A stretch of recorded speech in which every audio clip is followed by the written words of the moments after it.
모든 분들이 다 긴장을 하고 계신 것 같아서 빨리 예배가 끝나야 집으로 갈 텐데 그 생각들 하고 계신 것 같아서 제가 마음이 급해집니다.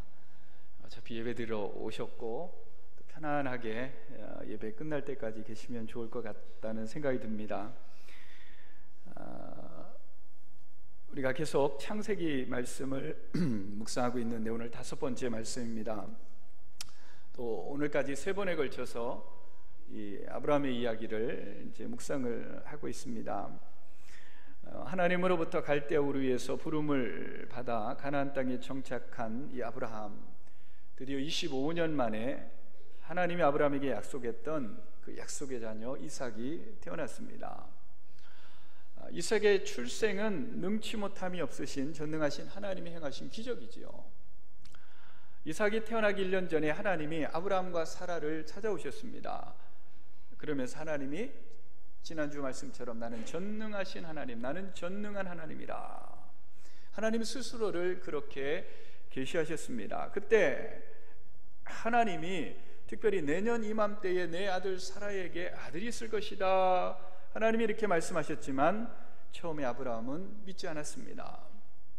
17장 17절과 18절에 보면 마음속으로 100세 된 사람이 어찌 자식을 낳을까, 또 사라는 90세니 어찌 출산을 하리요, 차라리 여기 있는 이스마엘이나 내 몸종 사라의 몸종 하갈에서 난 이 아들 이스마엘이나 잘 자랐으면 좋겠습니다, 그렇게 말했던 아브라함입니다. 하나님의 약속을 믿지 못하고 그냥 웃고 말았습니다. 자, 그런데 바울 사도는 로마서의 말씀에 보면 이 이삭의 출생을 언급하면서 이 아브라함이 믿음으로 다시 세워졌다는 사실을 이렇게 기록합니다. 로마서 4장 19절을 우리 한번 같이 읽어봅니다. 그가 100세나 되어 자기 몸이 죽은 것 같고 사라의 태가 죽은 것 같음을 알고도 믿음이 약하여지지 아니하고, 처음에는 안 믿었습니다. 못 믿었습니다. 믿을 수 없었습니다. 자, 그런데 아브라함이 이내 그 전능하신 하나님을 믿었다라고 성경은 기록하고 있습니다. 그 믿음대로 믿음의 아들 이삭이 태어났습니다.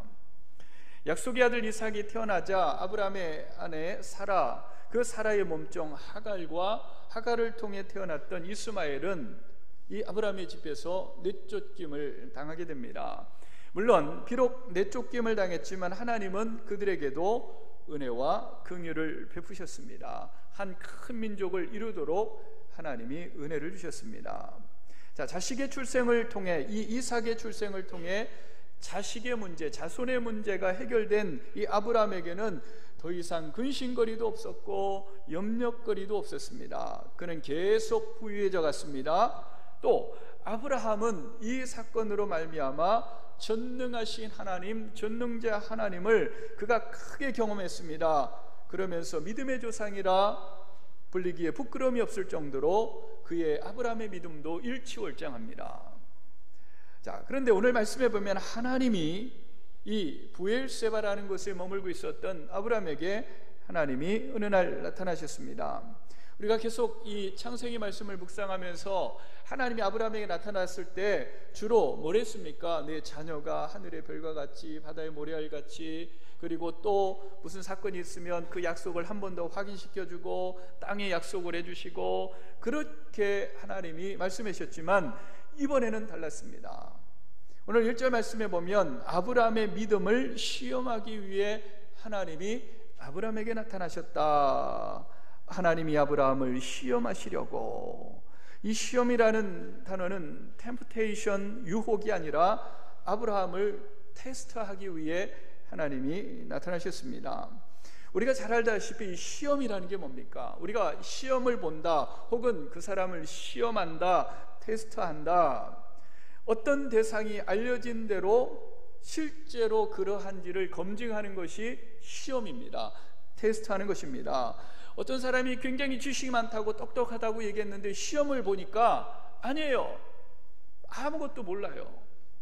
어떤 사람이 사랑이 많다라고 해서 그 사람을 시험해 보니까, 테스트해 보니까 사랑은커녕 얼마나 냉정하고 그런 사람인지 드러나기 시작합니다. 어떤 사람이 믿음이 크다라고 생각하고 저 사람 참 믿음이 크다라고 이야기했는데 시험을 해보니까 드러나는 거지요. 실제 보니까 믿음이 없어요. 반면에 어떤 사람은 믿음이 없는 줄 알았더니 믿음이 큰 겁니다. 시험을 통해 진위가 가려지고 깊이가 가름됩니다. 오늘 아브라함은 하나님을 믿는 사람으로 점점 주변의 사람들에게 널리 알려졌습니다. 21장 22절에 보면 내가 무슨 일을 하든지 하나님이 너와 함께 계시도다. 그 주변에 아말렉이라는 왕도 이 아브라함을 찾아와서 나와 화친을 맺자, 나와 조약을 맺자. 왜요? 이 아비멜렉 왕이 아브라함이라는 사람을 보니까 하나님을 믿는 사람인데, 믿음의 사람인데 잘 되는 거예요. 형통한 거예요. 또 믿음으로 또 번성게 되는 그 모습을 보면서 네가 무슨 일을 하든지 하나님이 너와 함께 계시는구나. 나와 조약을 맺자, 화친을 맺자. 하나님은 아브라함이 믿음의 사람으로 알려진 것이 실제로 그러한지 검증하기를 원하셨습니다. 테스트하기를 원하셨습니다. 후손에 대한 하나님의 약속을 아브라함이 얼마나 끝까지 신뢰하는지 아브라함의 믿음이 그 하나님의 시험 때에 올려졌습니다.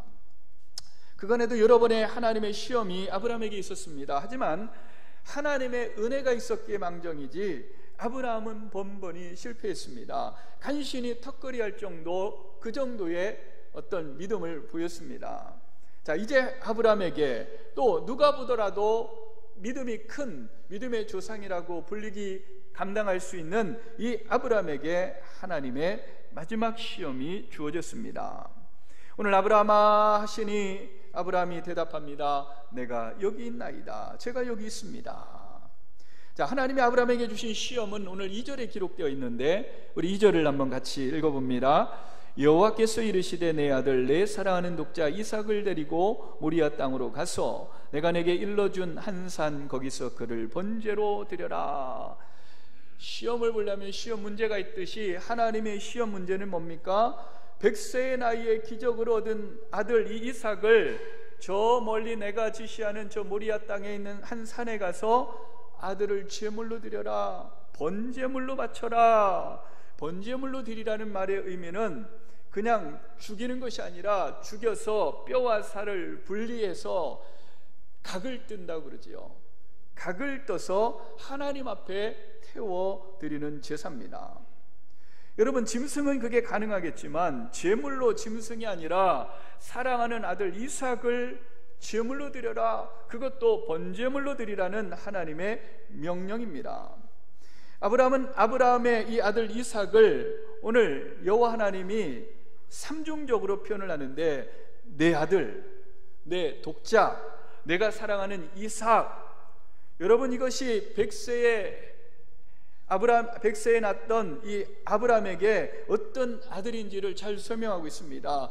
다름 아닌 내 아들, 다름 아닌 너의 하나뿐인 독자, 내가 정말 사랑하는 이삭을 바쳐라.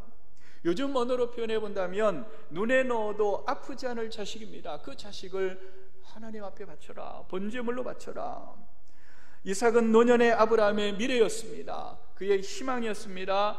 기쁨이었고 전부였습니다. 하지만 하나님은 명령하시기를 그 이삭을 데리고 모리아 땅에 하나님이 알려주시는 그 산으로 가 거기서 이삭을 번제로 드려라. 오늘 2절의 말씀에 모리아 땅으로 가라. 이 가라라는 말은 아브라함을 맨 처음에 하나님이 부르셨을 때 창세기 12장 1절과 2절에 너는 너의 고향과 본토 친척 아비의 집을 떠나 내가 내게 보여줄 땅으로 가라. 이 가라라는 단어와 오늘 모리아 땅으로 가라 이 단어가 똑같은 단어입니다. 두 가지 상황 둘 다 매우 어떤 것들을 포기해야 하는 아주 힘든 포기를 요구하고 있습니다.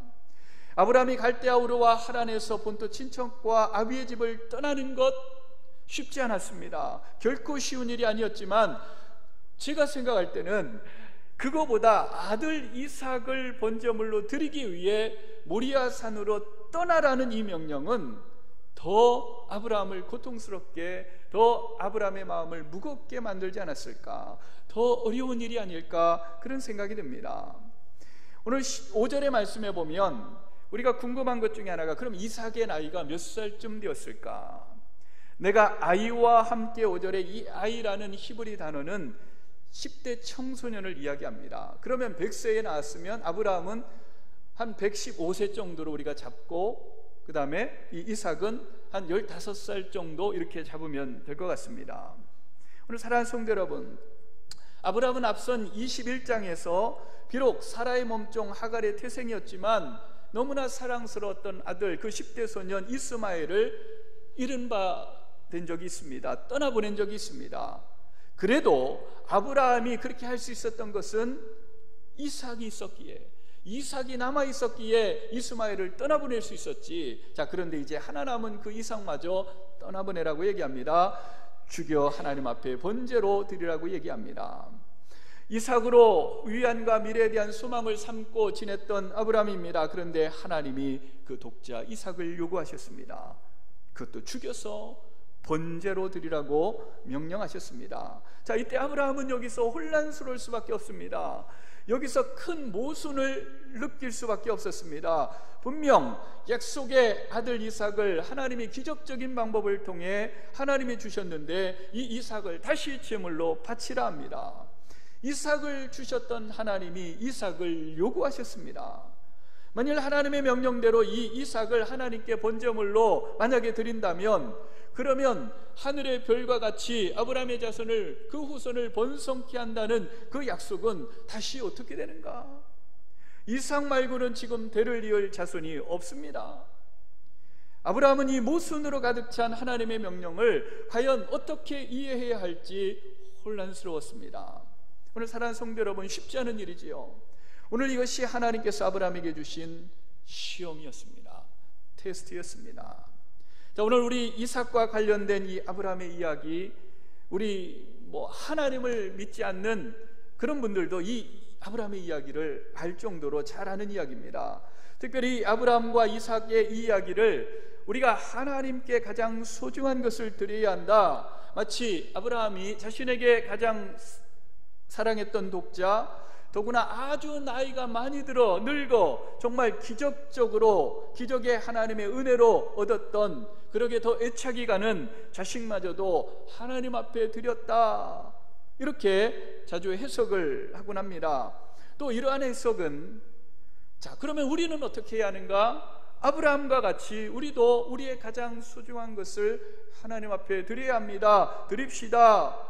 아브라함에게 있어서 늦게 얻은 이 독자보다 더 귀한 것이 어디 있겠습니까? 자, 우리 함께 하나님 앞에 우리의 가장 귀한 것을 드립시다. 이렇게 이런 적용으로 이끌어갑니다.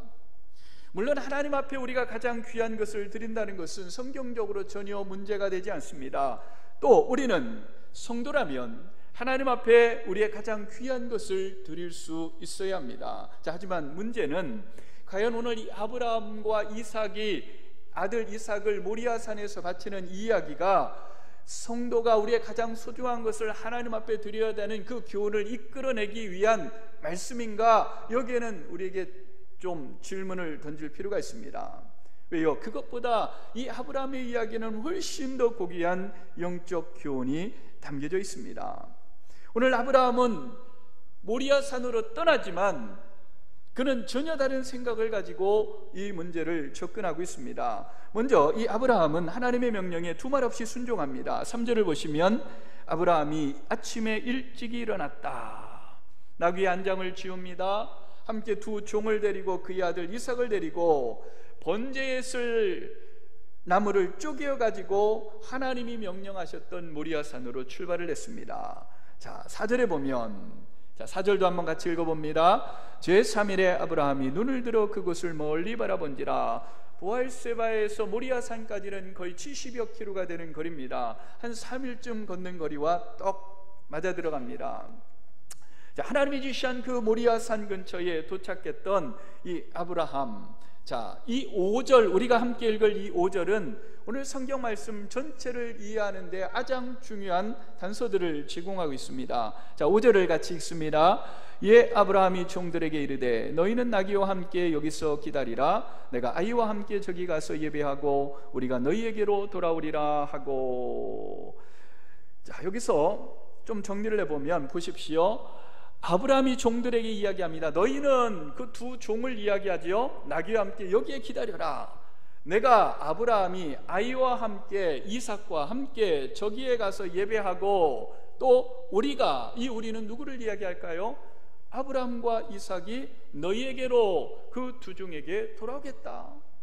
여러분, 좀 이상하지 않습니까?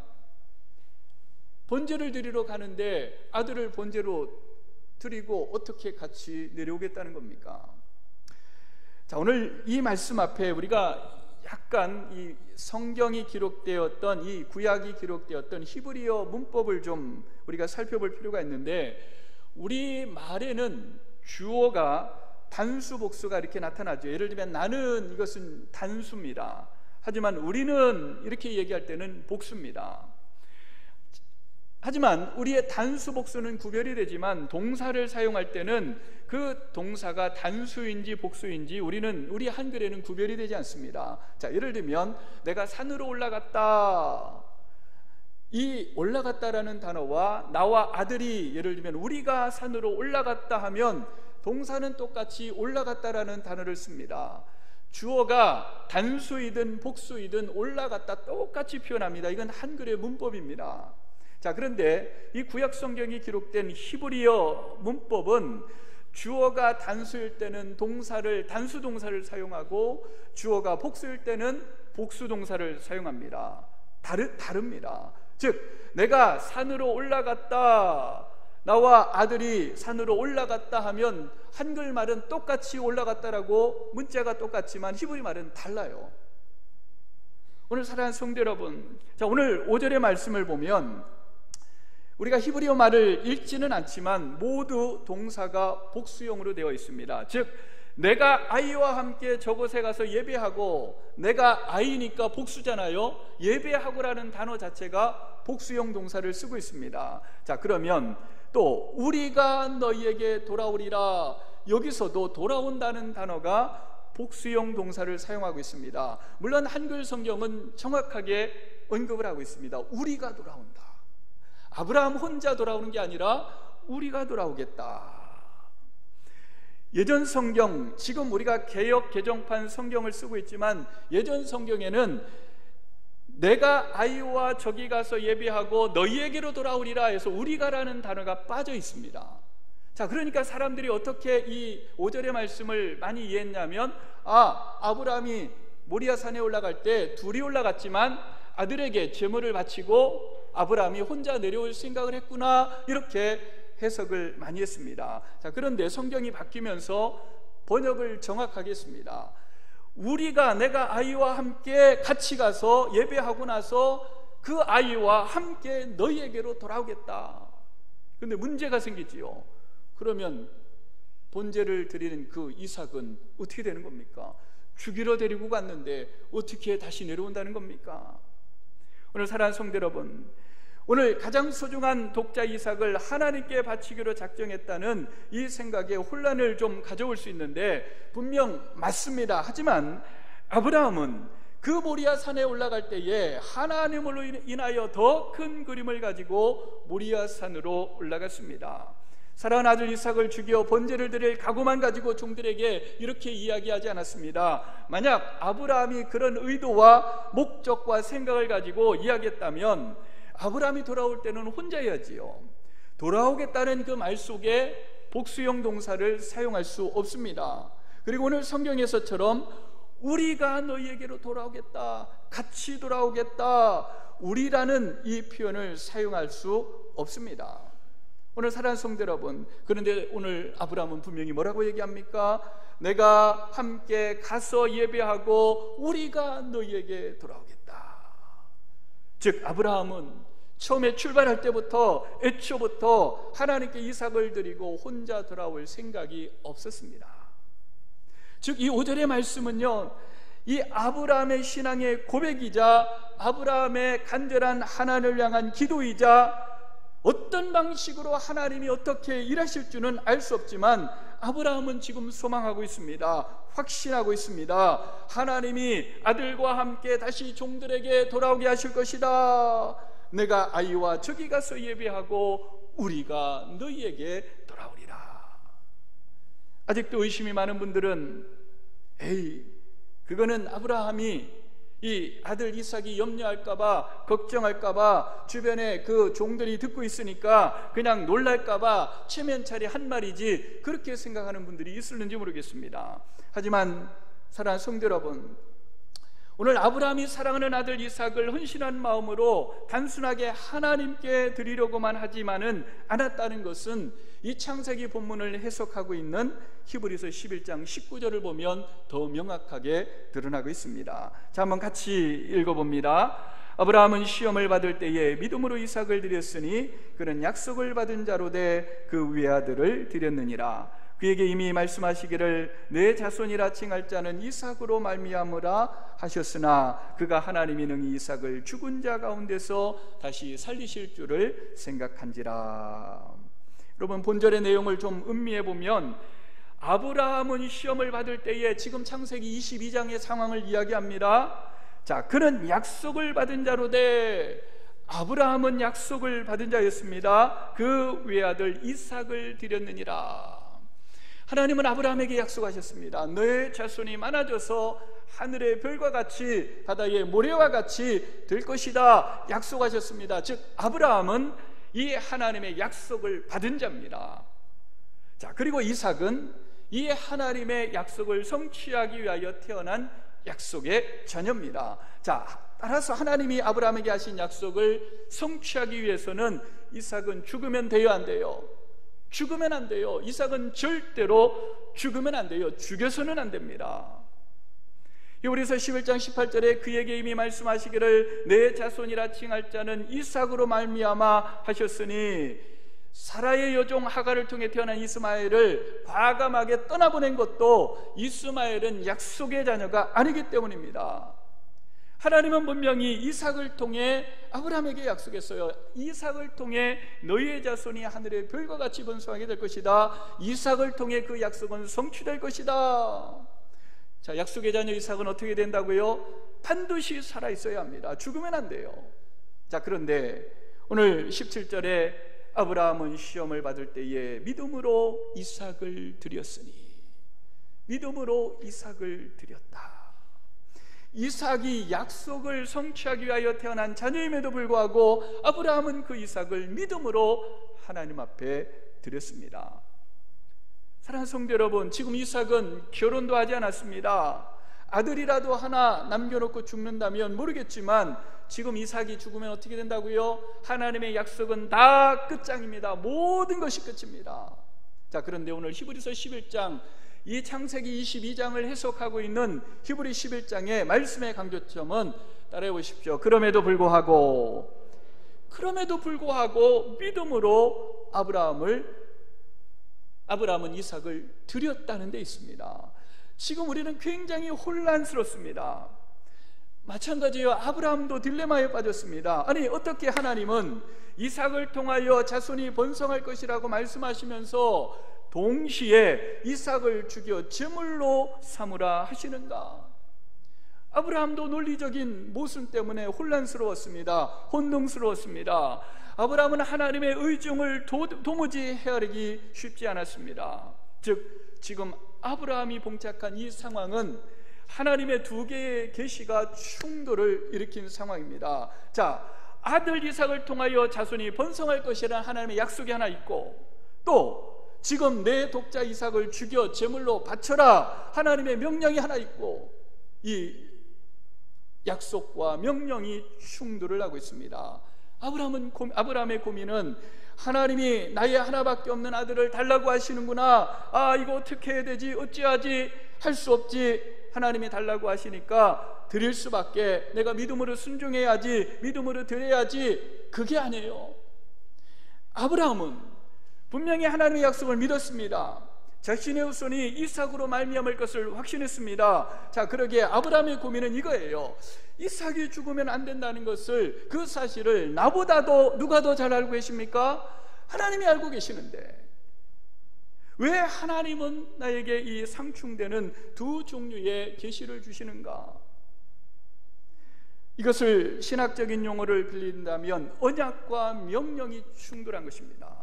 사랑하는 성도 여러분, 언약은 뭡니까? 약속은 이삭으로 말미암아 내 자손이 하늘의 별과 바다의 모래알처럼 될 것이다. 명령은요, 내 사랑하는 독자 이삭을 번제로 드려라. 자, 그런데 이 문제를 어떻게 아브라함은 해결했습니까? 이 어려운 시험을 어떻게 통과했습니까? 11장 19절에 그 비결이 있습니다. 같이 한번 읽어보겠습니다. 그가 하나님이 능히 이삭을 죽은 자 가운데서 다시 살리실 줄로 생각한지라. 아브라함은 하나님이 약속의 성취로 주신 언약의 자손 이삭을 왜 죽이라고 하시는지, 왜 죽이시겠다고 하는지 그 이유를 알지 못했습니다. 물론 성경은 아브라함의 시험을, 믿음을 시험해보기 위함이라고 분명히 밝히고 있습니다. 우리도 알고 있습니다. 하지만 아브라함은 모릅니다.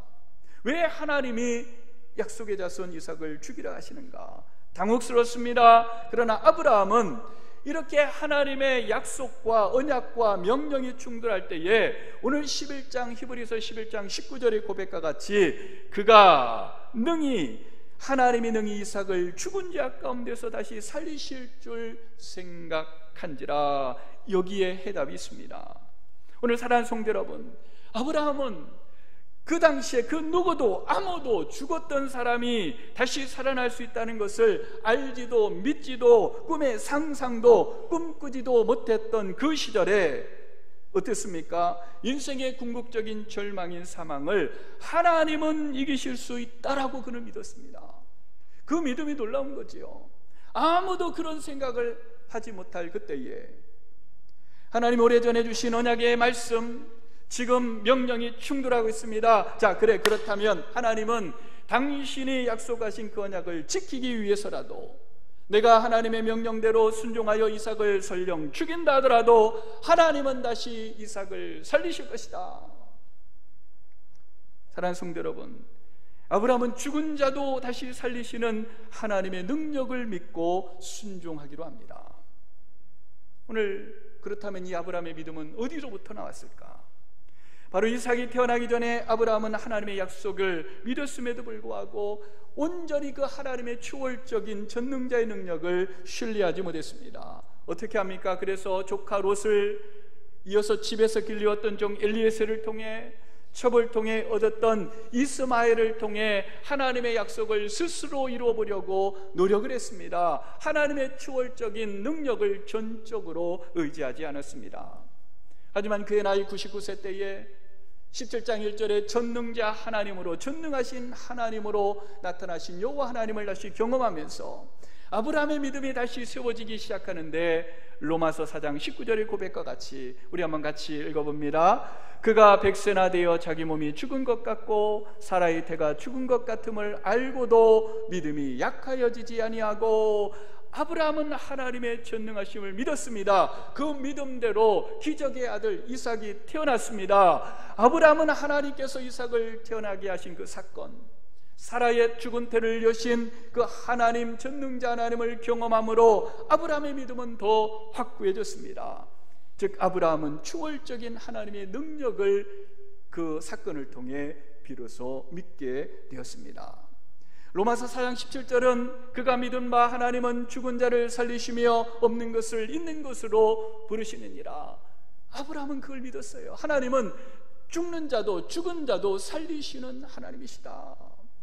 아브라함의 믿음은 죽은 태를 여린 것에 멈추지 않았습니다. 죽은 자도 살리시는 분으로 그의 여호와 하나님을 향한 믿음은 발전했습니다. 사랑하는 성도 여러분, 상식적으로 보더라도 이삭을 죽여서는 어떠한 방법으로도 하나님의 약속은 절대 이루어질 수 없지만, 하지만 아브라함은 이미 자신에게 보여주셨던 하나님의 전능자의 능력, 곧 사람이 자녀를 생산할 수 있는 능력이 완전히 상실한 그 상황 속에 하나님의 능력과 권능으로 이삭이 탄생한 것을 경험한 아브라함은 지금 다시 자기 앞에 닥쳐온 하나님의 언약의 말씀과 명령이 충돌할 때에 이것을 부활의 신앙으로 그는 이 문제를 해결해 가기 시작합니다. 하나님은 죽은 자도 살리시는 분이시다. 하나님은 불가능이 없으시다. 하나님은 그 언약을 신실하게 이루어 가시는 분이시다. 아브라함은 이삭을 죽일 결심을 하고 가긴 했습니다. 하지만 분명히 하나님이 아들 이삭을 다시 살려주실 것이라고 믿고 아브라함은 전능하신 그 하나님을 신뢰하며 모리아산으로 아들과 함께 올라갑니다. 그리고 종들에게 뭐라고 얘기합니까? 내가 함께 예배하고 예배한 후에 우리가 내 아들을 데리고 내가 다시 내려오겠다. 사랑하는 성도 여러분, 오늘 이 5절의 고백은 아브라함의 엄청난 신앙의 고백입니다. 오늘 이런 믿음이 또한 저와 여러분의 있기를 주의 이름으로 간절히 축원합니다. 여러분, 이 말씀을 보면서 그런 생각을 해봅니다. 우리의 믿음의 한계는 과연 어디까지일까? 우리의 믿음이 몰상식해서는 안 되지만 우리에게는 아브라함과 같이 전능하신 하나님을 신뢰하는 초상식적인 믿음, 초월적인 믿음도 우리에게 필요한 줄 믿습니다. 여러분, 몰상식한 믿음만큼이나 문제된 게 뭐예요? 상식에 갇혀있는 믿음, 경험에 갇힌 믿음. 오늘 우리에게도 이런 초월적인 하나님의 능력을 믿을 수 있는 이 아브라함의 믿음이 저와 여러분에게도 있기를 주의 이름으로 간절히 축원합니다. 우리 하나님을 향한 그 믿음의 한계를 우리 스스로 설정하지 마십시오. 성경이 말씀하시는 하나님, 내 경험이 이야기하는 하나님이 아니라, 내 지식이 이야기하는 하나님이 아니라. 오늘 그리고 두 번째, 아브라함의 믿음의 언어를 보십시오. 두 총들을 남겨둔 채 번제할 나무는 아들 이삭에게 주었습니다. 아브라함은 불과 칼을 손에 들고 목적지를 향하여 갑니다. 이때 아들 이삭이 아버지 아브라함에게 질문을 합니다. 7절을 같이 한번 읽어봅니다. 이삭이 그 아버지 아브라함에게 말하여 이르되 내 아버지여 하니 그가 이르되 내 아들아 내가 여기 있노라. 자, 이삭이 이르되 불과 나무는 있거니와 번제할 어린 양은 어디 있습니까? 도대체 번제할 어린 양은 어디 있습니까? 자, 이제 8절에 아브라함의 믿음의 두 번째 언어가 등장합니다. 자, 큰 소리로 한번 같이 읽어봅니다. 아브라함이 이르되 내 아들아 번제할 어린 양은 하나님이 자기를 위하여 친히 준비하시리라 하고 두 사람이 함께 나가서 번제할 어린 양은 하나님이 자기를 위하여 친히 준비하시리라. 두 번째 아브라함의 믿음의 언어입니다. 오늘 사랑하는 성도 여러분, 우리가 그 뒤에 이야기는 간단하게 생략하며 이 제단을 쌓고 아들 이삭을 눕히고 칼을 들어 이 이삭을 죽이려 하는 순간 하늘의 여호와의 사자가 부릅니다. 아브라함아, 아브라함아. 그의 손을 막으셨습니다. 그리고 그 아브라함의 믿음을 칭찬하십니다. 내가 내 아들 내 독자까지도 내게 아끼지 아니하셨으니 이제야 내가 하나님을 경외하는 줄을 아노라. 사랑하는 성도 여러분, 오늘 아브라함은 믿음의 시험을 통과했다는 하나님의 음성을 듣게 됩니다. 그런데 사실 이 하나님의 시험은 하나님이 아브라함을 못 믿어서 한 시험이 아니에요. 하나님이 아브라함을 향한 불신에서 시작한 것이 아니라 확신으로부터 시작된 시험입니다. 그것은 마치 욥기서에 등장하듯이 욥을 믿으셨기에 하나님이 욥에게 시험을 허락하셨지 않았습니까? 마찬가지입니다. 오늘 욥처럼 아브라함은 하나님의 시험을 통과했습니다. 오늘 사랑하는 성도 여러분, 오늘 우리에게도 여러 가지 인생의 믿음의 시험들이 있을 것입니다. 하지만 전능하신 하나님, 그 하나님을 신뢰하며 그 믿음의 시험을 통과할 수 있는 우리 복된 성도들 되기를 주의 이름으로 간절히 축원합니다. 여러분, 시험의 목적은 그 시험을 통과하는 자에게 더 큰 복을 주시려는데 시험의 목적이 있습니다. 마치 우리가 시험을 잘 보면 상을 받듯이 하나님이 아브라함을 시험한 것은요, 시험 자체가 목적이 아니라 아브라함에게 더 큰 은혜와 복을 주시기 위함입니다. 여러분, 시편 66편 12절을 보면 불과 물을 통과하였더니 주께서 우리를 끌어내사 어디로 들이셨습니까? 풍부한 곳으로 들이셨나이다. 오늘 아브라함은 주변에서 뿔이 수풀에 걸린 순양 한 마리를 발견하고 아들을 대신하여 번제를 드렸습니다. 번제로 바쳤습니다. 여러분, 그것은 바로 앞선 8절에 번제할 어린 양은 하나님이 자기를 위하여 친히 준비하실 것이라는 아브라함의 믿음의 고백대로 여호와께서 자기를 위하여 친히 준비해 놓으신 제물이었습니다. 아브라함은 그 일을 기뻐하며 기념하며 그 땅의 이름을 여호와 이레, 여호와께서 준비하실 것이다 말씀을 정리합니다. 오늘 이 아브라함과 이삭의 이 이야기는, 이 이야기가 오늘 성경의 본문이 우리에게 교훈하고 있는 것은 우리의 가장 귀한 것을 하나님 앞에 바치자, 그것이 아닙니다. 그것도 일부분 포함되어 있겠지만 오늘 이 성경은 우리에게 하나님의 언약과 하나님의 명령이 충돌할 때, 그럴 때라도 끝까지 전능하신 하나님을 신뢰하라는 것이 오늘 성경의 가르침입니다. 즉 믿음이라는 것이 뭡니까? 사망으로 대표되는 인간의 모든 상황적인 한계까지도 극복하는 것, 극복할 수 있는 것이 믿음인 줄 믿습니다. 어떤 어려움과 두려움이라 할지라도 오늘 사랑하는 성도 여러분, 불가능을 가능케 하시는 그 전능하신 하나님이 저와 여러분의 하나님이심을 믿고, 오늘도 내일도 우리 인생 속에 물과 같은 시험, 불과 같은 시험이 있을지라도 그 전능하신 하나님을 신뢰함으로, 그 전능하신 하나님을 믿음으로 그 시험을 통과할 수 있는 은혜가 있기를 주의 이름으로 축원합니다. 그럴 때에 우리를 풍부한 곳으로 이끌어 가시는 여호와 이레의 하나님을 경험하게 될 것입니다. 기도하겠습니다.